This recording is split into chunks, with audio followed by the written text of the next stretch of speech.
सिद्धेभ्यः। ओम नमः सिद्धेभ्यः। ओम नमः सिद्धेभ्यः।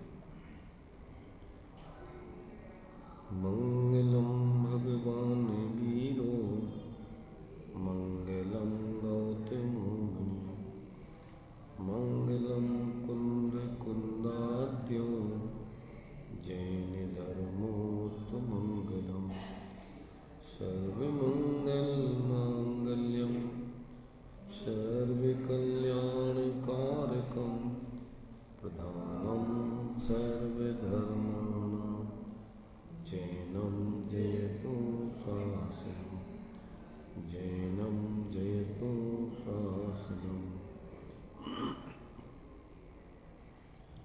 वंदितो सर्वसिद्धि दुर्विघ्नचलमनोभवं गतिं पत्ते मोक्षामि समये पावनं मृण्मोषु केवलीभणिदम्।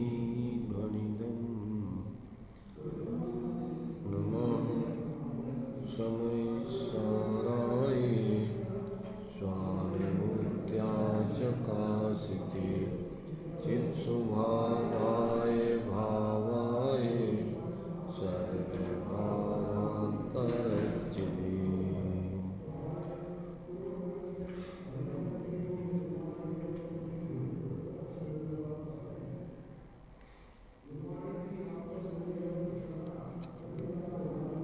गाथा 137, 138 चलेगी।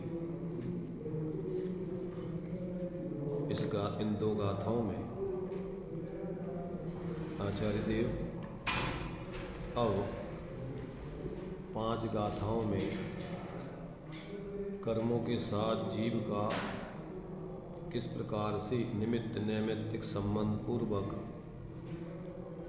विकारी परिणामों का और आश्रमों का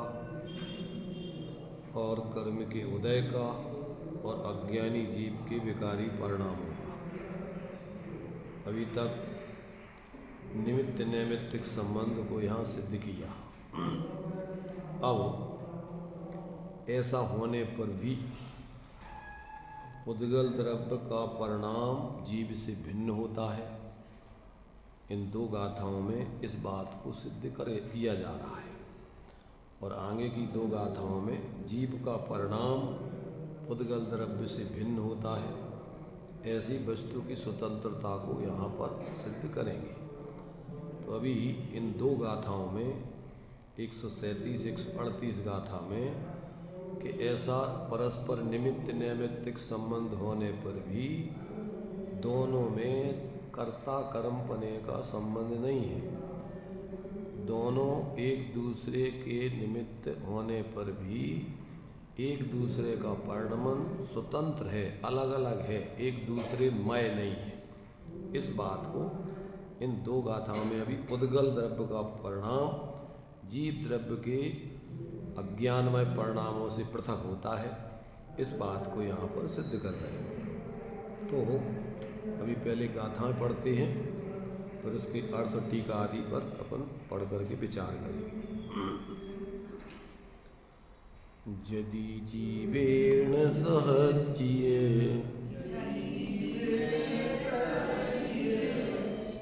उग्गल तपस् कम परिणामो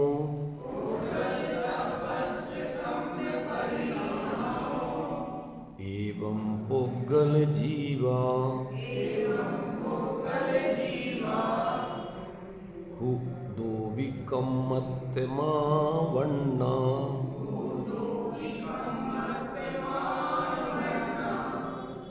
एकस्य दुपरिणामो पुग्गलतपस् कम भावेन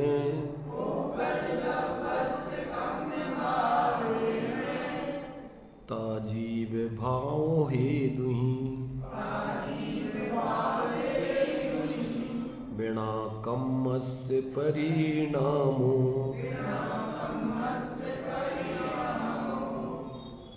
जो कर्म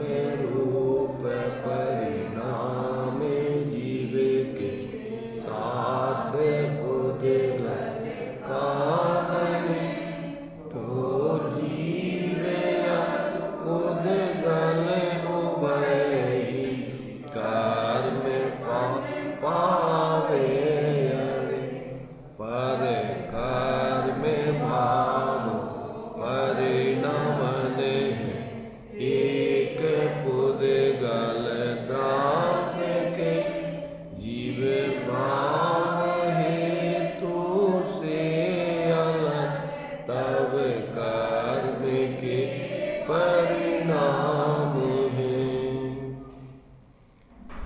यदि पुद्गल द्रव्य का जीव के साथ ही कर्म रूप परिणाम होता है, अर्थात दोनों मिलकर कर्म रूप से परिणमित होते हैं, ऐसा माना जाए तो इस प्रकार पुद्गल और जीव दोनों वास्तव में कर्मत्व को प्राप्त हो जाएं, परंतु कर्म भाव से परिणाम तो पुद्गल द्रव्य के एक के ही होता है। इसलिए जीव भाव रूप निमित्त से रहित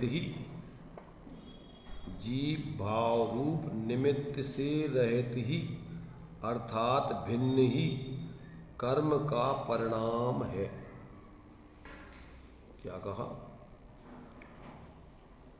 अविनाभाव रूप निमित्त नैमित्तिक संबंध होने पर भी दोनों का परिणमन स्वतंत्र स्वतंत्र होता है, एक दूसरे के वो कर्ता नहीं है, क्योंकि कर्ता व्याप्य व्यापक संबंध जिसमें होता है उसमें ही कर्ता कर्म संबंध होता है। तो एक द्रव्य की गुण पर्याय अन्य द्रव्य की गुण पर्याय रूप नहीं होती। तो जो द्रव्य जिन गुण पर्यायों में व्याप्ता है उन गुण पर्यायों का कर्ता वही द्रव्य कहलाता है, अथवा भेद करके कहो तो गुण कहलाता है। ज्ञान गुण का परिणमन ज्ञान गुण से ही होगा, अन्य द्रव्यों से नहीं। अगर भेद दृष्टि से कहें तो अन्य गुणादि से नहीं, एक गुण दूसरे गुण का कर्ता नहीं। परंतु यहाँ तो अभी द्रव्य और पर्याय की बात चल रही है। तो एक द्रव्य के जो भी परिणाम होते हैं उन पर्यायों का कर्ता वही द्रव्य है, चाहे शुद्ध परिणाम हो चाहे अशुद्ध हो। क्यों कि परिणाम और परिणामी दोनों अभिन्न होते हैं। तो अब ये बात अलग है कि जो अशुद्ध परिणाम है वो कर्म सापेक्ष होने से वैभाविक परिणाम है, उनको स्वभाव दृष्टि कराने के लिए कर्मकृत भी कह देते और उनको यहाँ तक कर्म ही कह देते, पुद्गल से भिन्न ऐसा भी बता देते। परंतु अपन को ऐसा भ्रम नहीं पालना चाहिए कि वो कोई सर्वथा वो विकारी परिणाम आत्मा से पुद्गल की पर्याय जैसे कर्म रूप ही हैं। वो आत्मा के ही पर्याय में हो रहे हैं, पर आत्मा का त्रैकालिक स्वभाव नहीं और आत्मा का पर्याय स्वभाव भी नहीं। वो विभाव है और निकाल देने लायक है, निकल जाने वाला है। तो ये इस दृष्टि से उसको आत्मा से कथनचित भिन्न, स्वभाव से भिन्न भी कहते, परंतु वो आत्मा की ही पर्याय में हो रहा है और उसका कर्ता क्या है? अभी परमार्थ से देखा जाए तो जीव के परिणामों का कर्ता जीव ही है, पुद्गल नहीं। अभी तो दो द्रव्यों की पृथकता का अपन को ज्ञान करना है। तो यहाँ पर ये बात यहाँ सिद्ध की है कि कर्म और जीव के अज्ञानमय विकारी परिणाम आदि का क्या है? उस कर्म के हेतु रूप में जीव के जो विकारी परिणाम हैं वो विकारी परिणाम अन्य हैं और जीव का परिणमन अन्य है। वो स्वतंत्र जीव का पुद्गल का परिणमन पुद्गलमय हो रहा है, वो जीव से पृथक है, वो जीवमय नहीं है, जीव से अलग है। इस बात को यहाँ भी सिद्ध किया जा रहा है। तो अभी तो दो द्रव्यों की पृथकता अपन को ज्ञान में आना चाहिए। तो क्यों? अगर अपने लिए भेद विज्ञान कराने के लिए जो परद्रव्य और परद्रव्य के निमित्त से होने वाले विकारी परिणाम हैं, जब अपन को भेद विज्ञान करना होता है तो जीव इन दोनों से भिन्न है। ज्ञान लक्षण से लक्षित आत्मा ज्ञान स्वरूप है और ये रागादिक भाव पुद्गल के हैं, शरीरादिक पुद्गल रूप हैं, ये अपने नहीं हैं। तो ऐसा जानकर और अपने को अंदर में अकेला, ये तो पहले अभी भेद विज्ञान करने के लिए ऐसा तत्व निर्णय करना, चूंकि काय के लिए ऐसा तत्व निर्णय कराया जा रहा है, पर्याय में होने वाले इन विकारी परिणामों का अभाव करने के लिए ही ये भेद विज्ञान है। काय के लिए है? ऐसे अपने जीव के स्वरूप को जानकर मानकर उसमें लीनता करने पर पर्याय में सम्यक दर्शन ज्ञान चारित्र रूप शुद्ध परिणाम प्रकट होकर अशुद्ध परिणामों का अभाव होता है। तो काय के लिए अपने इस शुद्ध स्वरूप को बताया जा रहा है? यदि मोक्ष की है कामना तो जीव नृप को जानिए। यदि तुम्हें पर्याय में सुखी होना है, संसार के दुखों से बचना है, तो तुम्हें अपने उस जीव के स्वरूप को जानना चाहिए, मानना चाहिए और उसका अनुचरण करना चाहिए। अकेले मात्र जानकारी करके और अपने को सर्वथा उस रूप मान के स्वच्छंद नहीं होना। काय के लिए है? अपना मूल स्वरूप ये है तो वो उसमें ही अपनी अनुभूति पूर्वक प्रतीति और उसी में लीनता, इसका नाम है सम्यक दर्शन ज्ञान चारित्र। परद्रव्यंत भिन्न, आप में रुचि, सम्यक भला, आप रूप को जान बनो, सम्यक ज्ञान कला, और आप रूप में लीन रहे थे सम्यक चारे सोई।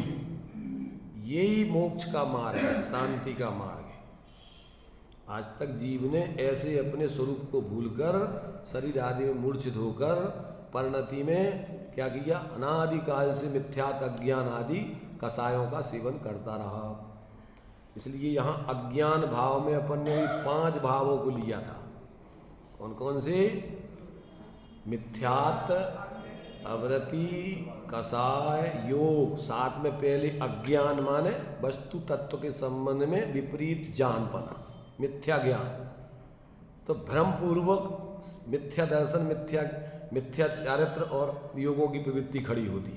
तो जब तक अपन को ज्ञान में भ्रम रहेगा तब तक अपना मिथ्यात, कसाय और परावलंबन रूप योगों की प्रवृत्ति खत्म नहीं होती। तो जब ऐसा अपन को तत्व ज्ञान, ज्ञान स्वरूप आत्मा मैंने अपन ने जो है ज्ञान चेतना और कर्म चेतना, तो कर्म चेतना में ज्ञान चेतना और अज्ञान चेतना, और अज्ञान चेतना के 2 भेद लिए थे। कौन से? कर्म चेतना, कर्म फल चेतना। और ये कर्म चेतना, कर्म फल चेतना 5 प्रकार के अज्ञान में आ जाती है। ज्ञान और अज्ञान की जब बात करते हैं, ज्ञानी और अज्ञानी, तो ज्ञानी माने क्या? ज्ञानी माने अपने को ज्ञान स्वरूप अनुभव करते हुए पूर्ण रूप से स्वाश्रित परिणाम वो सब ज्ञान में लिए। अभी अपन ने पढ़ा ना इसमें, तो अभी ज्ञान में क्या कह लिया कि अपना चैतन्य स्वरूप आत्मा को मुख्य करके अपने ज्ञान का, अपने आत्मा के जानने रूप अपने रूप, अपने को अपने रूप मानने रूप, अपने की लीनता रूप और अपने उसमें स्थिरता, योगों की चंचलता के अभाव, ये सब काय में ले लिया? एक ज्ञान मात्र में ले लिया। तो ज्ञान माने ज्ञान स्वरूप आत्मा की श्रद्धा, ज्ञान, लीनता पूर्वक जो प्रवृत्ति होती है उसको ज्ञानी बोलते हैं। और जो इस प्रकार से अपने को ज्ञान स्वरूप अनुभव करते हुए उसमें लीन नहीं होता और मात्र अपने को ज्ञान मात्र जानकर और बहिर्मुखता रूप प्रवृत्ति ही करता रहता है, तो उसको सही ज्ञान नहीं है, भ्रम रूप है वो। तो यहाँ अपन को ये अभी ऐसा निमित्त नैमित्तिक अज्ञान भाव से जो कर्म बंध के हेतु हैं, जो भाव, कौन से भाव? 5 प्रकार के भाव कर्म बंध के हेतु हैं। कौन कौन से? मिथ्या दर्शन और अविरति, कसाय, अज्ञान और योगों की प्रवृत्ति। तो यहाँ पर अज्ञान भी, अज्ञान माने 5 भावों में बंध के जो 4 हेतु लिए हैं, तो अज्ञान में कारणभूत में इन 4 को ले लिया और वो अज्ञान इन 4 का हेतु है। अज्ञान काय का हेतु है? मिथ्या दर्शन, मिथ्या चारित्र, योग माने अविरति, कसाय और योगों का कारण है वस्तु तत्व के बारे में अज्ञान, भ्रम। इसलिए सबसे पहले ताते जिनवर कथित तत्व अभ्यास करीजिए और संशय विभ्रम मोह त्याग आपो लख लीजिए। प्रमाद बताया ना, गर्भित हो गया, कसाय और अवरति में प्रमाद आ जाता है प्रमाद को, क्योंकि प्रमाद के 15 भेदों में ये दोनों चीज़ों में उसमें गर्भित हो जाते हो। कसाय 5 इंद्रियों के विषयों की प्रवृत्ति और वो विकता वगैरह सब उसी अवरति में और तुम्हारे से कसायों में गर्भित हो जाते हो। तो अब यहाँ देखिए टीका में उसका माने सब गर्भित हो जाती उसी में। टीका, यदि पुद्गल द्रव्य के कर्म परिणाम के निमित्त भूत ऐसे रागादि अज्ञान परिणाम से परिणत जीव के साथ ही अर्थात दोनों मिलकर ही कर्म रूप परिणाम होता है। माने अज्ञानमय जीव के परिणाम और पुद्गल के परिणाम, अगर दोनों का मिलकर के एक कर्म रूप परिणाम होता है, ऐसा तर्क उपस्थित किया जाए तो कहते हैं जैसे मिली हुई यहाँ फिटकरी दी है, वैसे इसका अर्थ चूना भी किया हुआ है। तो यहाँ फिटकरी अतिरिक्त लिखी हुई है, हल्दी और फिटकरी 2 शब्द हैं, एक शब्द अतिरिक्त लिखा गया इसमें। जैसे मिली हुई हल्दी और चूना, उसको फिटकरी की जगह चूना भी बोल सकते हो, आगे की गाथा में इसको चूना अर्थ भी किया है। तो क्या होता है, हल्दी और चूना का दोनों का लाल रंग रूप परिणाम होता है, उसी प्रकार पुद्गल और जीव द्रव्य दोनों के कर्म रूप परिणाम की आपत्ति आ जावे। वैसे उसमें भी सूक्ष्म भेद है, पर सामान्य रूप से अभी चूंकि दोनों पुद्गल के परिणाम है। कौन से, हल्दी और चूना चूंकि पुद्गल की अवस्थाएं हैं और दोनों का परिणाम चूंकि पुद्गल रूप है, परंतु यहाँ तो जीव और कर्म अजीब अलग अलग है, इसलिए दोनों का मिलकर के जैसे उनका एक परिणाम हो जाता है लालमय, ऐसा इनका एक कर्म रूप परिणाम जीव और पुद्गल का मिलके नहीं हो सकता है। जबकि सूक्ष्म दृष्टि से विचार करो तो वहाँ पर भी एक का परिणाम दूसरे रूप नहीं होता है। निमित्त नैमित्तिक संबंध से जो चूना के परमाणु हैं सफ़ेद रूप और जो हल्दी के परमाणु हैं पीले रूप, एक दूसरे में निमित्त नैमित्तिक संबंध करके स्वयं की अपनी उपादानगत योग्यता से वो दोनों प्रकार के परमाणु अलग अलग रह करके लाल रूप परिणमित हुए। एक दूसरे परमाणु एक दूसरे में नहीं मिल गए, एक दूसरे के परमाणु नहीं हो गए सूक्ष्मता से, पर यहाँ तो चूंकि अपन को भेद विज्ञान कराना है तो पुद्गल का परिणाम तो पुद्गल में एक रूप है लाल, परंतु यहाँ चेतन और अचेतन के दोनों के मिलके परिणाम एक रूप कभी नहीं हो सकते। भले ही वो अज्ञान रूप परिणाम है, अज्ञान रूप माने मिथ्यात अवरति कसाय योग आदि रूप हैं विकारी, परंतु वो चेतन रूप ही माने चेतन का ही विकार है वो। जैसे पानी और अग्नि दोनों का संयोग होने पर जो उष्णता है वो अग्नि की और पानी की दोनों को मिलके पानी में उष्णता आई है कि अग्नि की उष्णता अग्नि रूप अलग है और पानी की उष्णता अपने अलग रूप हुई, निमित्त मात्र अग्नि हुई है उसके लिए। ऐसे ही यहाँ पुद्गल का उदय निमित्त होता है, जीव के विकारी परिणाम नैमित्तिक अलग होते हैं और जीव के विकारी परिणाम अलग होते हैं और पुद्गल कर्मों का आश्रयबंध रूप परिणाम अलग होता है। ये दोनों का निमित्त नैमित्तिक ऐसा घनिष्ठ संबंध है तो जीवों को ऐसा इसमें भ्रम हो जाता है, कर्ता कर्म बनेगा, यही मिथ्यात्व का कारण है। तो यहाँ कहते दोनों का लाल रंग रूप परिणाम होता है यदि ऐसा कहा जाए, उसी प्रकार पुद्गल और जीव मिल द्रव्य दोनों के कर्म रूप परिणाम की आपत्ति आ जाए, यदि दोनों का मिलकर के एक परिणाम हो जाए तो क्या क्या हो जाए, जीव के परिणाम भी कर्म रूप परिणमित हो जाए, परंतु एक पुद्गल के ही कर्मत्व रूप परिणाम होता है, इसलिए जीव का रागादि अज्ञान परिणाम जो कि कर्म का निमित्त है उससे भिन्न ही पुद्गल कर्म का परिणाम है, ऐसा जानना चाहिए। क्या मैंने यहाँ पर ये कह रहे कि जीव के विकारी परिणाम जिस कर्म बंध के आश्रय बंध के हेतु हैं, तो जो कर्म पुद्गल परिणाम ज्ञानावरणादिक 8 कर्म रूप परिणमित हुआ है वो अज्ञान आदि जीव के विकारी परिणामों से अलग उसका परिणमन हो रहा है। वो कोई जीवमय नहीं है, जीव का परिणाम उससे अलग है और उसका अलग है, पर उसमें ऐसा घनिष्ठ निमित्त नैमित्तिक संबंध है कि ऐसे लगता है कि जैसे जीव उसमें गे गया एक संकर दोष, भाव भावक संकर दोष। क्या है? दर्पण में सामने जो व्यक्ति खड़ा होता है ऐसे लगता है कि जैसे दर्पण में घुस गया हो। दिखता कि नहीं दिखता?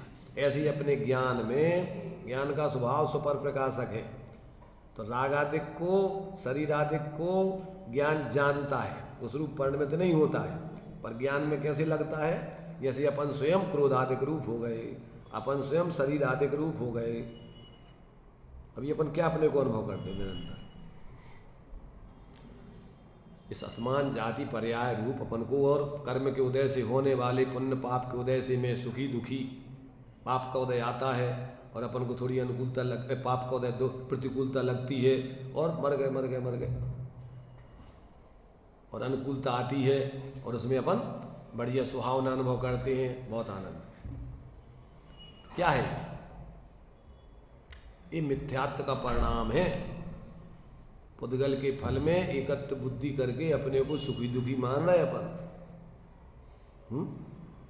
क्या मान रहे? जब तक अपन को ऐसा ज्ञान में कि अपन जानने वाले हैं, अपन सुखी दुखी रूप नहीं हो रहे, क्योंकि सुख दुख तो पुद्गल का फल है, असाता साता वेदनी का अनुभाग है। तुम थोड़ी ऐसे क्रोधादिक का, ये कर्म का, चारित्र मोहिनी कर्म का फलदान है, फल है, अनुभाग शक्ति है। तुम क्रोधी आदि थोड़ी हो गए, पर भ्रम से अपन क्या मानते अपने को, उसमें एकत्व बुद्धि करके अपन उस रूप अपने को अनुभव करते हैं। कोई भी चीज़ें अपन खाते हैं तो खाने में अपन को ज्ञान में वो जानने में आती है, मीठा जानने में आया, खट्टा जानने में आया, चरपरा जानने में आया, तो अपन को कैसे लगता है? मजा आ गया।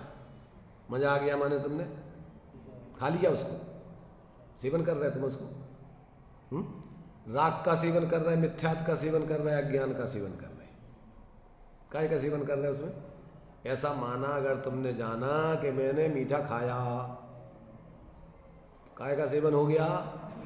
मिथ्यात्व, अज्ञान और कसाय का सेवन। जितनी रस उतना तीव्र राग, उतना तीव्र कर्मों का आश्रवण, उतना आकुलता। जितना व्यक्ति संयोगों में मूर्छित होकर के जिएगा, उसके वियोग में उतनी ज्यादा तकलीफ होगी।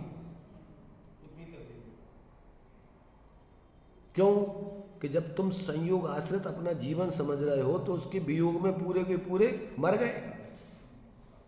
शरीर की अनुकूलता में आपको अच्छा लग रहा है तो अब शरीर तो छूटने वाला है, नियम से छूटा छुटाया है और व्यवहार में छूटेगा। तो जब छूटेगा तो क्या होगा? जिंदा रहोगे कि मर जाओगे? जब शरीर छूटेगा तो मर जाएगा आत्मा के जिंदा रहेगा?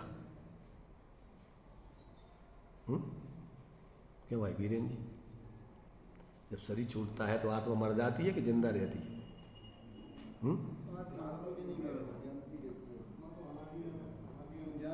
अरे ये तो शास्त्रों की अनादि निधन आत्मा है। शास्त्रों में लिखे हैं, भट्टा अलग है। वो बाजार जब सब्जी बनती है अपने यहाँ, तो वो अपने घर के भट्टे हैं, वो बाजार के भट्टे हैं। अनंत बार बोल लिया शास्त्रों से सही है, आज तक अनुभव करके नहीं बोला। एक बार भी अनुभव करके बोल ले तो बेड़ा पार हो जाए।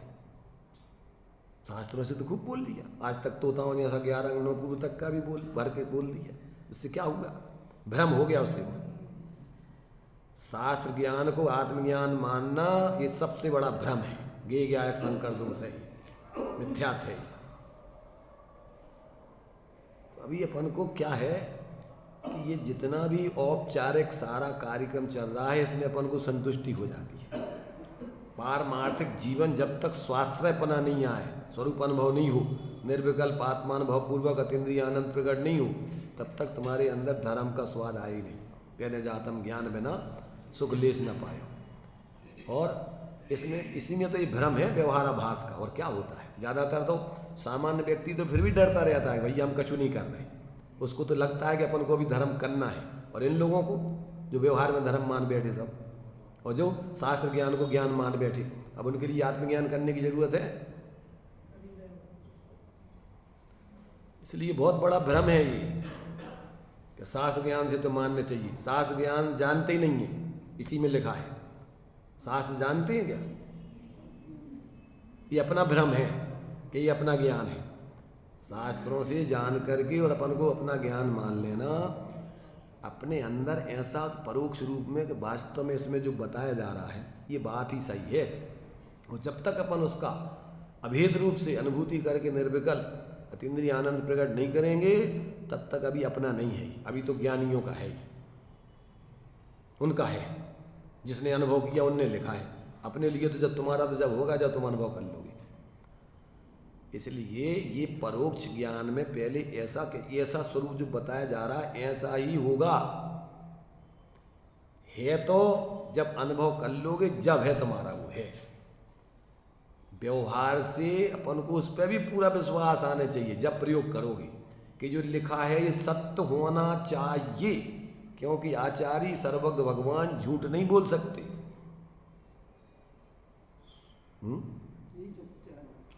ये सच्चा है नहीं, सच्चा होगा, होना चाहिए। है कब? जब तुम अनुभव कर लोगे, जब है। इसी में आप ये सबसे बड़ा भ्रम हो जाता है पैदा। यही बात सच्ची है, बस खत्म तुम्हारा काम। अभी नहीं है सच्ची। सच्ची जब तक तुम्हारे लिए उसकी साक्षात अनुभूति ना हो जाए तब तक तुम्हारे लिए सच्ची नहीं है वो। उनके लिए है वो सच्ची। प्राण चले जाएंगे परंतु उनकी अपनी स्वरूप श्रद्धा ज्ञान लीनता छूटेगी नहीं। और इधर तो 1 मिनट में अभी हे भगवान हे भगवान हे भगवान बोल तो रहे भगवान, और ध्यान ये है कि हम उपसर्ग दूर हो जाए। नमोकार मंत्र बोल रहे हैं और लक्ष्य कितने हैं? पंच परमेष्टि के स्वरूप पर, आत्मा के स्वरूप पे, क्या वो उपसर्ग दूर होने पे जो मान रहा कि हम भगवान को नाम लेंगे तो हम उपसर्ग दूर हो जाएगा। काय पे लक्ष्य चल रहा? नमोकार मंत्र बोलते हैं जब परेशानी में, तो काय के लाने बोला था?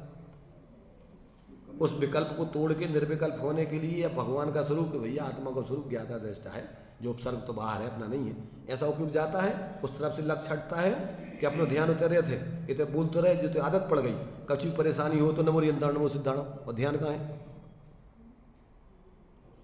परिणाम ध्यान कहाँ जा रहा हूँ कि भाई जल्दी ये भगवान जब नमोकार मंत्र बोल रहे तो दूर हो जाए, जल्दी दूर हो जा। अरे भाई अब नहीं होता है तो हमने तो इतनी जाप करी भैया, कछु नहीं भाव, वो पे अश्रद्धा हो जाती। इसलिए ये बात सही होने पर भी जब तक आप प्रैक्टिकल नहीं कर लोगे आपके जीवन में शांति नहीं आएगी, सुख नहीं मिलेगा, आपका मिथ्यात्व नहीं गलेगा। शास्त्रों में लिखा है तो जिनने अनुभव करके लिखा उनका मिथ्यात्व गला, उनका ज्ञान गया, उनकी कसाएं स्वरूप की जितनी लीनता की उतनी शांति पाई उनने। भगवान पूर्ण स्वरूप में लीन हो गए, पूर्ण सुखी हो गए। पर तुम कितने हो गए? अपने लिए प्रैक्टिकल करने के लिए प्रेरणा है कि ये स्वरूप है तुम्हारा। अब तुम अगर अनुभव करो तो तुम्हारा कल्याण है, और नहीं करो इसको सुन करके वह चलो चलें अपनों काम करें। अभी तक क्या किया अपन ने? इसको अपन ने मान लिया, धर्म कर लिया हमने, आए मंदिर आए, पूजा पाठ की, जो कुछ जिसने बना रखा है, और चलो घरे चलें। तो किया काय का पूजा का किया विसर्जन, और पाप भाव में चला गया। अब तक की भारी मूर्खता और तजनीम हलाहल। क्या मिला तुम्हें? थोड़ा सा मंत्र कसाय का भाव छोड़ के फिर तीव्र कसाय में आए, थोड़ा सा मंत्र कसाय में फिर तीव्र कसाय में। तो निष्कसाय स्वरूप का अनुभव कब होगा? कब धर्मात्मा बनोगे?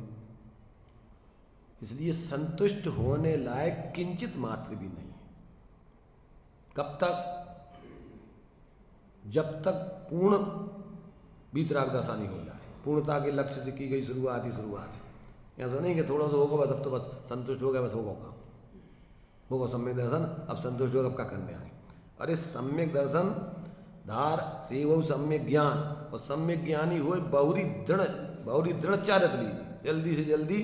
उसको तो लगता है कि ये सारे विकल्प टूट गए, कैंसर की बीमारी है तो अब थोड़ी बीमारी ठीक भाई, अब ठीक है चलो दवाई ववाई छोड़ के अब शांति से रहो, ठीक है। क्या करना? एक कीटाणु मात्र भी रह जाएगा तो क्या होगा? मिथ्यात्व बैरी का एक अंश भी जब तक रहेगा तब तक कल्याण होने वाला नहीं है। इसलिए अपन को इन सब बातों को समझकर जीवन में प्रयोग करते हुए जिए। और फिर संतुष्टि की तो बात नहीं है, विवेक पूर्वक यथायोग क्रम क्रम से आगे बढ़ने के लिए प्रयत्न करें तो अपना ये स्वाध्याय सुनना समझना और अपना ज्ञान जागृत है समझना। और यदि कहीं भी संतुष्ट हो गए, कछु हुआ तो है ही नहीं, और उतने में अपन ने शाबाशी दे दी कि बा बेटा बा, बस हो गए, काम कुछ नहीं। ये अपन को यहाँ ये अज्ञान दशा में व्यक्ति को ना तो दो द्रव्यों की पृथकता पता होता है, ना पराश्रित परिणाम हमारे कौन कौन से चल रहे, और वो परिणाम अपने लिए अब साधक की भूमिका होगी तो सम्यक ज्ञान में उसको बराबर समझ में आता है कि अपने जीवन में अभी कितनी स्वास्थ्य से वृत्ति से कितनी शांति आई। अब उसमें संतुष्टि का तो काम ही नहीं, बीमारी भयंकर है तो उसकी थोड़ा सा दवाई खाई और लगा के इससे लाभ है, तो अब तो वो बहुत सजग होकर के दवाई खाता है, बहुत सजग रह करके अब जब तक वो पूरा बीमारी दूर नहीं हो जाएगी तब तक अब प्रमाद नहीं करेगा, किसी प्रकार से अब कहीं संतुष्ट नहीं होगा। ये दशा है ज्ञानियों की। तो इस प्रकार यहाँ तो अभी निमित्त नैमित्तिक संबंध बताकर दो द्रव्यों की पृथकता, माने ऐसा अविनाभाव संबंध होने पर भी बिना अज्ञान रूप भावों के कर्मों का आश्रयबंध नहीं होता, और बिना कर्मों के उदय के जीव के अज्ञान आदि भाव नहीं होते, फिर भी एक दूसरे का कर्ता कर्म पने का संबंध इनमें नहीं है, दोनों का परिणमन स्वतंत्र है अपना अपना। तो अभी पुद्गल द्रव्य का परिणमन बताया, अब आगे दो गाथाओं में जीव द्रव्य का है। देखिए भावार्थ पढ़ते पहले, यदि यह माना जाए कि पुद्गल द्रव्य और जीव द्रव्य दोनों मिलकर कर्म रूप परिणमते हैं तो दोनों के कर्म रूप परिणाम सिद्ध हो गए, परंतु जीव तो कभी भी जड़ कर्म रूप नहीं परिणम सकता।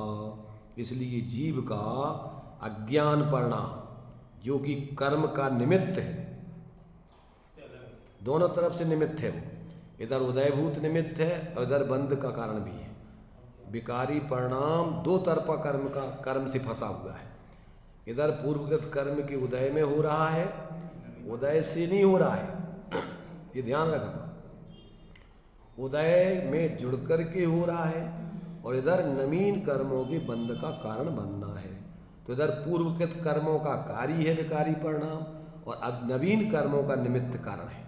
तो पूर्वगत कर्मों का नैमित्तिक कार्य है, वो पूर्वगत कर्म के उदय निमित्त है और विकारी परिणाम नैमित्तिक है, और विकारी परिणाम निमित्त है और आगे के लिए कर्म का आश्रय बंध नैमित्तिक है। ऐसा परस्पर में उनमें निमित्त नैमित्तिक संबंध चल रहा है, फिर भी दोनों की स्वतंत्रता है।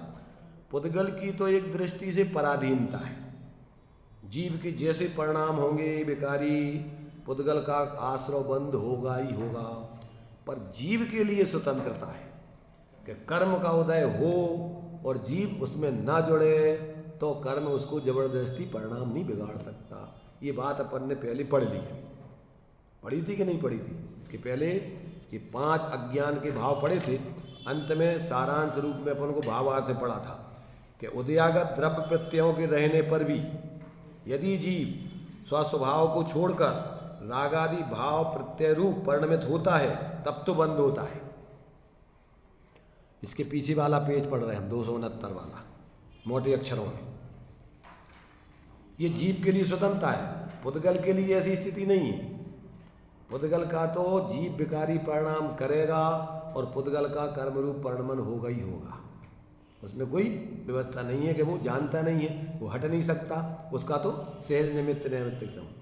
पर जीव के साथ ये व्यवस्था है, अगर ये नहीं हो तो जीव का कभी कल्याण नहीं हो पाएगा, ये समझ लेना। इसलिए कर्म के साथ माने निमित्तों को दोष जीव के लिए नहीं देना है कि भैया हम क्या करें, हमारे तो कर्म को उदय चल रहा हो, तो उसके लिए तो कर्म बेचारे कौन, अगर तुम भूल नहीं करो तो कर्म तुम्हारा हाथ नहीं पकड़ लेते कि तुम बेकारी परिणाम करो जबरदस्ती। तो ये जीव के लिए स्वतंत्रता है, इसलिए दिया गया उदयागत द्रव्य प्रत्ययों के रहने पर यदि जीव स्वस्वभाव को छोड़कर रागादि भाव प्रत्यय रूप परिणमित होता है तब तो बंद होता है, और घोर उपसर्ग होने पर भी पांडव आदि की तरह मात्र द्रव्य उदय रहने पर बंद नहीं होता है। और यदि कर्मोदय मात्र से बंद होता है तब तो हमेशा ही संसार रहेगा। किस कारण से संसार रहेगा? क्योंकि संसारी जीवों के सदा ही कर्म का उदय विद्यमान रहता है। इस प्रकार पुण्य पाप आदि 7 पदार्थों की ये पीठ का रूप महाधिकार अज्ञान भावमय 5 प्रत्यय रूप से शुद्धात्म स्वरूप से पतित जीवों के लिए बंध का कारण होता है। जो जीव अपने स्वरूप का अवलंबन करके उससे पतित नहीं हो, उससे च्युत नहीं हो, अपने स्वरूप का अवलंबन लेवे तो कर्मों का उदय क्या होगा? निर्जित हो जाएगा, नष्ट हो जाएंगे। बंधे के कारण आगे विकारी उसके लिए संसार का कारण नहीं बनेंगे। तो ये बात अपन को यहाँ समझने लायक है। तो इस प्रकार से ये कहते हैं कि परंतु जीव तो कभी भी जड़ कर्म रूप नहीं परिणम सकता, इसलिए जीव का अज्ञान परिणाम जो कि कर्म का निमित्त है उससे अलग ही पुद्गल द्रव्य का कर्म परिणाम है, ऐसा जानना चाहिए। इससे क्या सिद्ध हुआ कि ऐसा घनिष्ठ निमित्त नैमित्तिक संबंध तो अनादिकाल से चल ही रहा है। द्रव्य कर्म से भाव कर्म, भाव कर्म से द्रव्य कर्म, द्रव्य कर्म से भाव कर्म, तो खैर ऐसी परंपरा चलती रहेगी। तो टोडरमल जी ने दिया कि भैया देखो, जब नदी का मंद प्रवाह हो, उन्होंने एक दृष्टांत दिया है। कब कर तैर सकता है जी? कब कर सकता है पुरुषार्थ? जब तक असंगी तक की अवस्था है तब तक तो उसको ये पुरुषार्थ करने का अवसर ही नहीं। नदी का प्रवाह हो, तीव्र हो, तो वहां तो कहते अच्छा तैराकी पुरुष भी बह जाता है, नहीं तैर पाता है। कब तैर सकता है? कि जब नदी का मंद प्रवाह हो और जीव पुरुषार्थ करे तो नदी से पार हो करके और क्या कर सकता है? अपने प्रयोजन को साध सकता है। तो कब होता है मंद प्रवाह? संगी पंचेंद्रिय जीव हो गया, यहां से जीव भेद विज्ञान करके साथ में नरक का भी तीव्र उदय हो तो अभी वहां भेद विज्ञान कर सकता है, तैर के सम्यक दर्शन प्राप्त करके और अपना आत्मकल्याण के मार्ग में। इसलिए संगी पंचेंद्रिय जीवों को कोई बहाना नहीं है। कहाँ तक है मजबूरी कर्म के उदय की, तीव्र भाव कर्म की? असंगी तक के जीवों को तो कर्म के तीव्र उदय की स्थिति बनती है कि वहाँ उनका कोई बुद्धिपूर्वक प्रयत्न करने का अवसर नहीं है, उस जाति का उनके पास ज्ञान ही नहीं है। पर जो जीव संगी पंचेंद्रिय हो गए और वो यदि बहाना करते हैं तो ये कहते हैं जिनाज्ञा माने तो ऐसी अनीति संभव नहीं। अपनी करनी आप करे, सिर औरन की धड़ता, कर्म आदि को दोष दे, समय को दोष दे, काल को दोष दे, दूसरों को दोष दे, ये इसको अनीति कहा है, अन्याय कहा है। अपने साथ तुम अपने अकल्याण नहीं करोगे, उससे क्या किसका क्या होना है बताओ? तुम ऐसा बहाना करके भेद विज्ञान नहीं करो तो इससे किसका कल्याण होना है? दूसरों का, अपने खुद का, अपने साथ अन्याय है, अनीति है। इसलिए अगर जो व्यक्ति जिनाज्ञा माने तो ऐसी अनीति माने, ऐसी बहानेबाजी नहीं करेगा, वो तो तीव्र पुरुषार्थ करके भेद विज्ञान करके अपने स्वरूप की आराधना करेगा ही करेगा। तो इस प्रकार से 2 गाथाओं के भाव को अपन ने समझा। अब आगे 2 गाथाएं जीव से संबंधित हैं कि ऐसा निमित्त नैमित्तिक संबंध होने पर भी और जीव का परिणाम उद्गल कर्म के परिणाम से भिन्न ही होता है, ऐसा स्पष्ट इसमें करेंगे। इसके ऊपर जयसेनाचार्य देव का तात्पर्य व्यक्ति नहीं है 137वीं गाथा पर, परंतु 138, 39, 40 3 गाथाओं के ऊपर उन्होंने एक साथ सामूहिक पीठ का लिख करके आगे उसका खुलासा किया है। तो उसको अपन बाद में देखें, वो पता नहीं क्यों उनके लिए 137 गाथा का वो मैंने दोनों ये गाथा एक मिली कि नहीं, क्या उनको पता नहीं। इसलिए 3 गाथाओं का उसमें एक साथ आगे दिया है उनने, 138, 39, 40। तो आगे उसका 39, 38 गाथा से का तो आगे अपन तात्पर्य देखेंगे, परंतु अभी तो जो अमृत चंद्राचार्य देव की 2 गाथाएं हैं पहले उसको पढ़ेंगे और इसके बाद में फिर आगे तात्पर्य व्यक्ति का 3 गाथाओं का खुलासा चलेगा। चलिए। सापेक्षे अमृत